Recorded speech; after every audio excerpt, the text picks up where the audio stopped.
দোস্ত, আমি সকালবেলা এলাম চা পাকে নদীর ধারে, ভালো জায়গা খুঁজছি বসবো বলে। ওই তো জায়গা পাওয়া গেছে, তো আমি এখন ওইখানে বসবো। তা এইখানে আসার পরে এখন ভালো জায়গা খুঁজতেছি বসবো বলে, ঘুরে ঘাড়ে দেখা পাচ্ছেন এই ভালো জায়গা পেয়েছি। তো আমি এখন এইখানে বসবো। বসে বসে আমি অনেকক্ষণ থেকে কিছু ডিপ্রেশন ভাবতে ভাবতে ঘুরে ঘাড়ে দেখছিলাম। দেখতে দেখতে তারপরে দেখলাম যে আমার সামনে টাকা পড়ে আছে, কিন্তু কয় টাকা পড়ে আছে বলতে পারছি না, ওটা তুলে দেখতে হবে কী হচ্ছে টাকা। আমি এখন দেখবো এত ভালোভাবে টাকাটা কে রেখেছে। আচ্ছা, এখানে তো 30 টাকা আছে, মানে আমার সকালে চা খাওয়ার পয়সা উঠে গেল।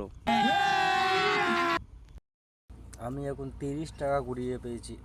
টাকাটা খুব সুন্দরভাবে রাখলো। তারপরে তো আমি ভাবলাম যে না, টাকাটা তো আমি রাখলাম সুন্দরভাবে। টাকাটা আবার তুলে নিলাম, তুলে আবার পকেটে ঢুকিয়ে নিলাম।